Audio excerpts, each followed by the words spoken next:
اچھا، گرفتاری کے بعد آپ کو جب رہا کیا گیا تو اس میں ایک باقاعدہ طور پہ ایگریمنٹ کیا گیا، تو اس ایگریمنٹ کے بعد آپ کو رہا کیا گیا تھا. پھر اس کے بعد اس میں یہ بھی لکھا ہوا تھا کہ عید کے بعد ہم اس پہ باقی کی ڈسکشن کریں گے یا باقی کے مذاکرات پہ بات کریں گے. وہ غالباً اس کے بعد نہیں ہوئی بات چیت اس قسم کی. ان کے پاس ہے ہی کچھ نہیں بات کرنے کے لیے.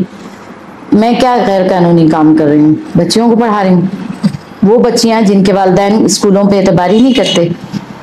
میرے پاس 18 سال کی بچیاں وہ آتی ہیں جنہوں نے کبھی اسکول کی شکل نہیں دیکھی ہوتی. انہیں میں اسکول کا بھی پڑھاتی ہوں چونکہ ہماری بیسک تعلیم اسکول کی شروع ہوتی ہے. KG 1 2 3 4 5 6 اس سے پہلے روزہ اور پلے گروپ آتا ہے. چھوٹی بچیاں بھی آ جاتی ہیں. ابھی حالیہ دنوں میں میں نے ایک بچی آسیہ نام کی گود لی ہے چونکہ اس کی ایج اتنی چھوٹی ہے کہ وہ ماں سے الگ نہیں سوتی تھی اور وہ ساری رات روتی تھی. میں نے کہا مجھے دے دو یار، میں اس کی ماں ہوں نا. گلے لگایا، پیار کیا، ساتھ سلایا. بچی ٹھیک ٹھاک صحت مند، کھانے پینے لگ گئی، سبق یاد کرنے لگ گئی، کھیلتی ہے، کودتی ہے، رونا چھوڑ دیا ہے. ٹیچرز کے ساتھ اس کا بیہیویئر اچھا ہو گیا. ماں سے جدا تھی، ماں اسے مل گئی تو بس بچہ خوش ہو گیا. اللہ خیر صلی اللہ. چلیں بات کو تھوڑا آگے بڑھاتے ہیں. اور جو موجودہ دور میں جو جہاد کی ڈیفینیشن ہے یا جہاد کے بارے میں جو تعریف کی جا رہی ہے اس کے بارے میں آپ کیا کہیں گی کہ جہاد کیا ہے؟ اور جو ابھی ڈیفینیشن کی جا رہی ہے اس سے آپ مطمئن ہیں یا بالکل بھی نہیں؟ جی آپ کیا جو گورنمنٹ آف پاکستان کرتی ہے جہاد کی ڈیفینیشن، کیا کہوں؟ آپ کی کیا ڈیفینیشن ہے؟ میری وہی ہے جو قرآن کہتا ہے. قرآن پاک نے جہاد اس چیز کو کہا جو اللہ کے راستے میں جان، مال اور وقت لگایا جائے، چاہے اس میں جان جائے، مال جائے، وقت جائے، اور وہ طاغوت کے خلاف ہو. طاغوت میں اگر اپنا گھر والا بھی کوئی شامل ہے تو اس کے خلاف بھی ہے. اور یہاں فلسطین جل رہا ہے، ہماری فوج بیکار ہے. کیا کر رہا ہے غوری؟ کیا کر رہا ہے غزنوی؟ کیا کر رہا ہے خالد ٹینک؟ کیا کر رہا ہے بدر؟ ہاں، آپ کے میزائل جا کے انڈیا کے ایئرپورٹ کو ستیہ ناسی پھیر سکتے ہیں. جو ڈرامہ انہوں نے رچایا تب جب ان کی دم پر پیر آیا ہے. ہاں، اس سے پہلے تو کچھ نہیں تھا. لوگ مر رہے تھے نا. 8 لوگ مرے ہیں، نہیں 28 ہو گئے، نہیں 100 ہو گئے، نہیں 50 ہو گئے، نہیں ادھر بھی مرے ہیں، اچھا نہیں ادھر بھی مرے ہیں. کمال ہو گیا. تو جب تک لوگ مریں گے تو آپ نے کچھ نہیں کرنا. جب آپ کی دم پہ پیر آئے گا تب آپ جواب دیں گے. تب آپ نے جواب دیا. وہ طیارے وہاں کیوں نہیں بھیجتے؟ یہ فوج جو اتنی ٹریننگ والی ہے. میں یہ کہتی ہوں کہ جو پاکستانی فوج کا سپاہی ہے وہ بہترین سپاہی ہے. خرابی اوپر والے مائنڈ سیٹ میں ہے. سپاہی ہمارا لاجواب ہے، اس کا جذبہ بھی لاجواب ہے، لیکن اس کو ہینڈل کرنے والا یہ ہے کہ گاڑی مجھے چلانی نہیں آتی، میں گاڑی پکڑ لوں تو کہیں ماروں. جو ماہر ڈرائیور ہے وہ چلائے گا تو وہ کہیں ایکسیڈنٹ نہیں کرے گا، وہ منزل مراد پہ پہنچائے گا. تو یہ کیوں نہیں جاتے غزہ؟ یہ کیوں نہیں کشمیر آزاد کرواتے؟ اس لیے کہ پیسے مل رہے ہیں. افغانستان میں کیسے یہ 57 ملکوں کے ساتھ کھڑے تھے. اچھا، یہاں میں آپ سے ایک اور سوال کروں گا کہ افغان کمانڈر ہیں سید اللہ سعید صاحب، انہوں نے پچھلے دنوں ایک بیان دیا.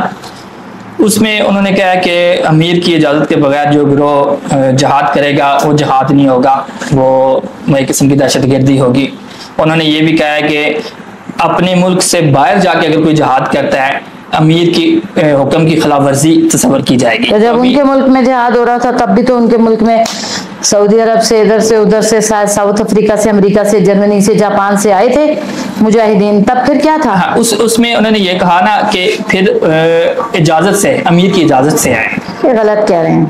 میں اس میں زیادہ نہیں بات کر سکتی کیونکہ تخصص یعنی فقہ والوں کا یہ جواب زیادہ دینا بہتر ہے. اس کا جواب میں دے سکتی ہوں لیکن قابل احترام ہے. ان لوگوں نے 40 سال تک، ہمارے لیے وہ بچے ہیں.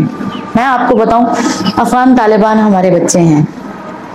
میری شادی ہوئی ہے تو مولانا صاحب جہاد سے جڑے ہوئے تھے. تب بڑے بڑے کمانڈر ہمارے ہاں آتے تھے، رہتے تھے. ہم ان کے لیے سب کچھ کرتے تھے جو ہم کر سکتے تھے.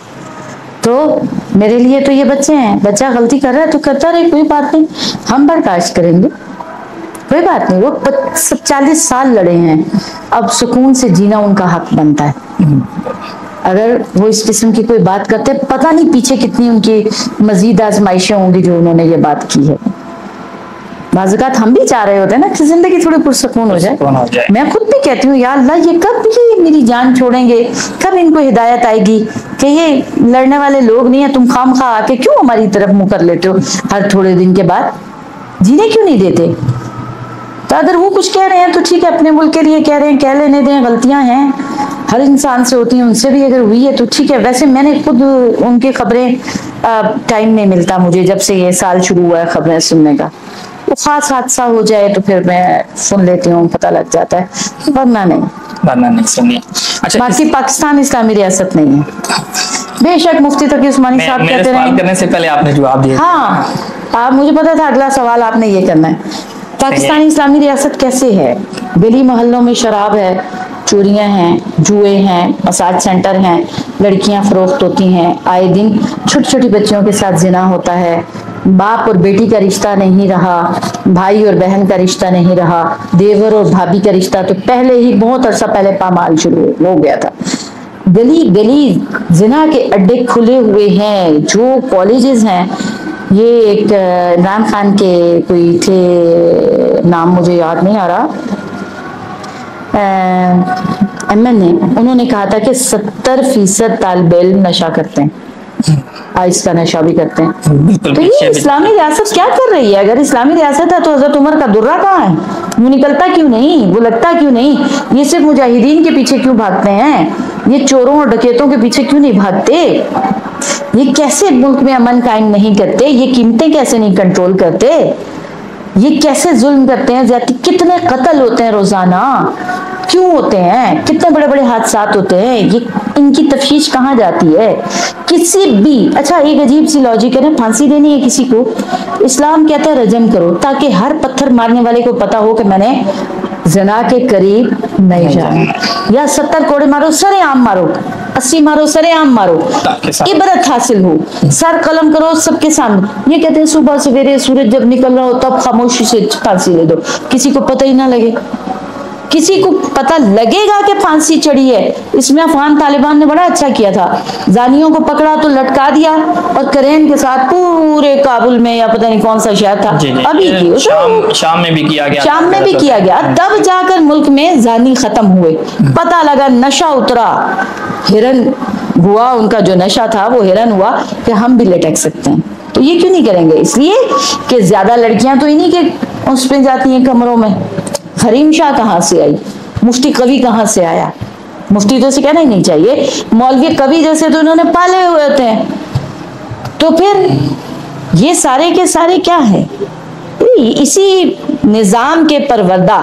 اس میں جو بھی جائے گا یہ بڑا سارا گندا گٹر ہے واش روموں کا, اس میں جو چلا جائے, چاہے وہ مولوی ہو, مفتی ہو, عالم ہو, وہ بیچارہ ڈوبے گا. تو آپ نے کبھی خود کوشش نہیں کی, آپ نے خود نہیں سوچا کہ آپ کو جس نظام میں آگے اس نظام کو تبدیل کرنے کی کوشش کریں اور ایک اسلامی ریاست قائم کرنے کی کوشش کریں؟ آپ مجھے بتائیں, میں ابھی کہہ رہی ہوں یہ نظام نہیں ہے, گٹر ہے, تو میں گٹر میں کیسے اتروں؟ تو پھر اس کو تبدیل کرنے کا کیا راستہ ہوگا, کیسے جو جدوجہد ہم کر رہے ہیں, سوچ, محنت, اچھا اخلاق, اچھا کردار, استاد بنے, مائیں بنے, وہ ٹک ٹاکر نہ بنے, اپنی ذمہ داریاں نبھائیں, نانیاں بھی دادیاں بھی. اور سب سے بڑھ کر افغان جہاد نے بتایا, شام کے جہاد نے بتایا, حماس والوں نے بتایا, تبدیلی کا ایک راستہ ہے, بندوق اٹھاؤ. حیا علی الجہاد کی صدا لگے گی تو سارے دماغوں کا خرناس بھوسا باہر نکل جائے گا. اور علاج بھی یہی ہوتا ہے, اس کے علاوہ تو کوئی حل